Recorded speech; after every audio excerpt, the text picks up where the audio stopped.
आज मैं आपके सामने एक ऐसे यूथ मूवमेंट के बारे में बात करना चाहता हूँ जिसने हाल ही में पूरे देश का ध्यान अपनी तरफ खींच लिया है। कॉकरोच जनता पार्टी और उनका जंतर मंतर प्रोटेस्ट। सबसे पहले कॉकरोच जनता पार्टी नाम सुनने में थोड़ा अजीब और मजाकिया लग सकता है, लेकिन इसके पीछे एक गहरा संदेश छुपा हुआ है।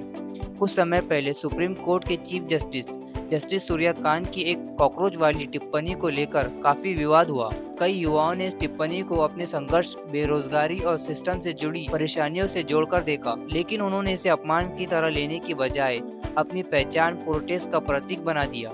उनका मानना था कि कॉकरोच की तरह वो भी हर मुश्किल परिस्थिति में टिककर रह सकते हैं और लड़ते रहने की हिम्मत रख सकते हैं। इसी सोच से कॉकरोच जनता पार्टी मूवमेंट की शुरुआत हुई। सोशल मीडिया के माध्यम से मूवमेंट बहुत तेजी से पॉपुलर हुआ और देखते ही देखते लाखों युवा इससे जुड़ गए।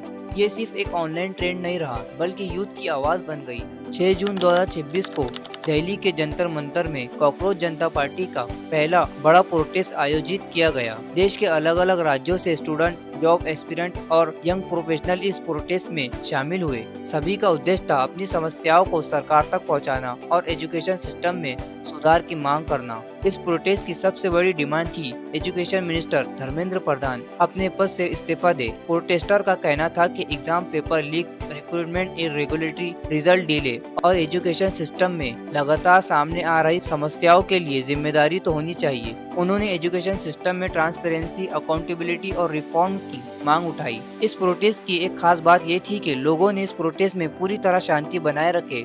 लोगों ने कॉकरोच मास्क और टी शर्ट पहनी हुई थी, हाथों में तिरंगा था और सब ने बिना किसी हिंसा या तोड़फोड़ के अपनी बात रखी। इससे ये संदेश गया कि लोकतंत्र में अपनी आवाज उठाना हर नागरिक का अधिकार है और ये शांति और अनुशासन के साथ भी किया जा सकता है। बहुत से पार्टिसिपेंट ने कहा कि ये सिर्फ पॉलिटिक्स का मुद्दा नहीं है, ये उनके भविष्य का सवाल है। जब स्टूडेंट सालों तक मेहनत करके एग्जाम की तैयारी करते हैं और फिर पेपर लीक या सिस्टम फेल्योर का सामना करते हैं और उनकी मेहनत और सपने दोनों टूट जाते हैं। इस मूवमेंट से सोशल मीडिया की ताकत को भी दिखाया गया। जो बात ऑनलाइन पोस्ट और डिस्कशन से शुरू हुई थी, वो धीरे धीरे एक नेशनल मूवमेंट में बदल गई। इसने साबित किया कि जब लोग किसी कॉमन इशू के लिए एकजुट होते हैं तो उनकी आवाज पूरे देश तक पहुंच सकती है। आखिर में मैं इतना ही कहना चाहूँगा कि कॉकरोच जनता पार्टी का जंतर मंतर प्रोटेस्ट सिर्फ एक प्रोटेस्ट नहीं था, ये भारत के युवाओं की आवाज़ थी।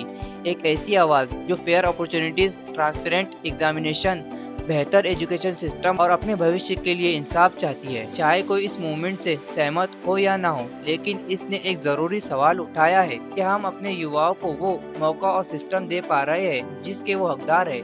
इस सवाल के साथ मैं अपनी बात को ख़त्म करता हूँ।